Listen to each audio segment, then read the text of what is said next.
सफलता में लाख दोष निहित होते हैं, लाख सफलताओं में एक सफलता निर्दोष होती है। प्रिय साथियों, आज मैं आपसे उस विषय पर बात करना चाहता हूँ जिसे हम सभी चाहते हैं, पूछते हैं और जीवन भर जिसके पीछे दौड़ते रहते हैं। सफलता। सफलता हमें आकर्षित करती है। सफल व्यक्ति समाज में सम्मान पाता है, उसके शब्द मूल्यवान हो जाते हैं और उसके निर्णय उदाहरण बन जाते हैं। लेकिन आज का प्रश्न यह नहीं है कि सफलता क्या है। आज का प्रश्न यह है कि क्या हर सफलता निर्दोष होती है और क्या निर्दोष सफलता संभव है। इसी संदर्भ में एक विचार हमारे सामने आता है। सफलता में लाख दोष निहित होते हैं और लाख सफलताओं में एक सफलता निर्दोष होती है। आज का ये विचार इसी पंक्ति के अर्थ, उसकी सच्चाई और उसके सामाजिक संदेश को समर्पित है। सफलता केवल परिणाम नहीं, यह एक प्रक्रिया है। हमारा समाज सफलता को केवल परिणाम से मापता है। कौन ऊंचे पद पर पहुंचा, किसके पास पैसा है, किसका नाम प्रसिद्ध है। लेकिन हम शायद ही कभी पूछते हैं वह वहां कैसे पहुंचा, क्योंकि यदि हम कैसे पूछने लगे तो सफलता की चमक के पीछे कई कठोर सच दिखाई देने लगते हैं। यहीं से जन्म लेता है ये कथन कि सफलता में लाख दोष निहित होते हैं। आइए कुछ उदाहरण देकर अपनी बात समझाता हूँ। सफल पिता। आइए सबसे पहले एक पिता की सफलता को देखें। जब कोई संतान जीवन में ऊंचाई पर पहुंचती है तो समाज कहता है यह एक सफल पिता है। लेकिन उस सफलता की यात्रा में क्या होता है? अक्सर वही पिता कठोर अनुशासन करता है, डांटता है, सजा देता है, इच्छाओं पर रोक लगाता है। कई बार वह कठोर पिता कहलाता है, कई बार भावनात्मक रूप से दूर समझा जाता है। ये सब बातें देखने में दोष लगती हैं, लेकिन इन्हीं के कारण संतान जीवन के संघर्षों के लिए तैयार हो पाती है। यानी यह सफलता दोषरहित नहीं बल्कि दोषों से होकर आई हुई सफलता है। निर्दोष सफलता वही पिता जो अपवाद है। अब जरा उस अपवाद को देखें। लाखों पिताओं में से कोई एक या दो ऐसे भी होते हैं जो अपनी संतान को पूरे स्नेह, संवाद और विश्वास से पालते हैं।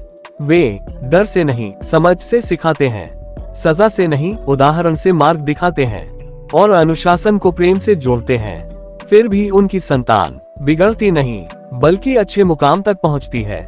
ऐसी सफलता में न कोई कठोरता का पश्चाताप है, न किसी भावनात्मक चोट की कसक। यही है निर्दोष सफलता, जो लाखों में एक दो होती है। राजनीति में सफलता, सत्ता बनाम सेवा। अब आइए राजनीति की ओर चले। कई नेता सफल कहलाते हैं। वे चुनाव जीतते हैं, सत्ता पाते हैं और इतिहास में दर्ज हो जाते हैं।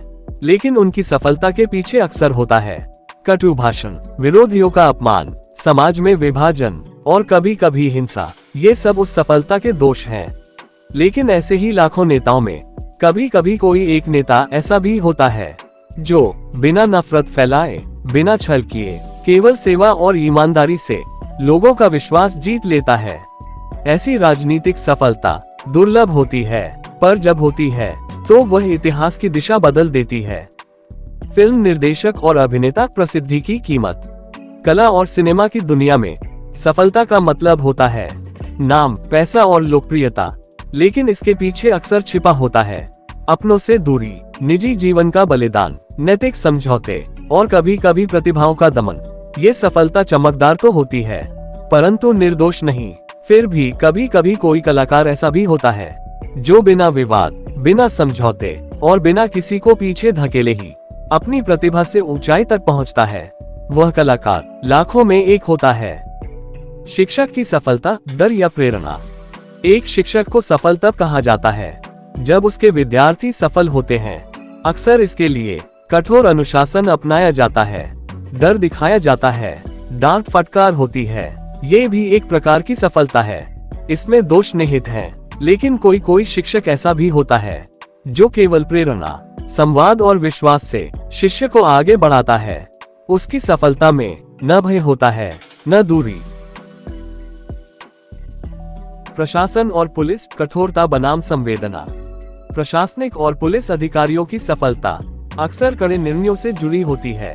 कानून का पालन कराते हुए कई बार निर्दोष भी पीड़ा झेलते हैं। ये सफलता अवश्य हो सकती है लेकिन दोषरहित नहीं।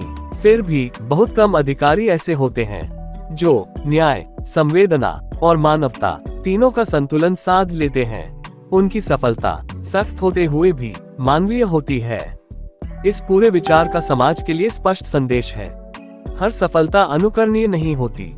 सफलता का मूल्यांकन साधनों से होना चाहिए, केवल परिणाम से नहीं। निर्दोष सफलता दुर्लभ है परंतु संभव है। नैतिकता के साथ मिली सफलता समाज को दिशा देती है। नई पीढ़ी को मूल्य आधारित सफलता का अर्थ सिखाना होगा। आप क्या तय करते हैं, हमें कैसी सफलता चाहिए? मैं आपके समक्ष एक प्रश्न छोड़ना चाहता हूँ। हमें ऊंचाई चाहिए या ऐसी ऊंचाई जिससे किसी का सिर न झुके? यदि समाज ये तय कर ले कि वह निर्दोष सफलता को आदर्श मानेगा, तो भले ही सफल लोग कम हो, परंतु समाज अधिक मानवीय होगा। और अंत में एक बार सादर प्रणाम उन लोगों को अर्पित करना चाहूंगा जिन्हें भले ही सफलता नहीं मिल पा रही हो, फिर भी जो सिद्धांत, ईमानदारी और सत्य का दामन नहीं छोड़ रहे हैं। इसी आशा के साथ यदि निर्दोष सफलता बढ़े तो समाज का भविष्य उज्जवल हो सकता है। जय श्री राम, जय श्री कृष्ण, जय श्री प्रेमानंद महाराज।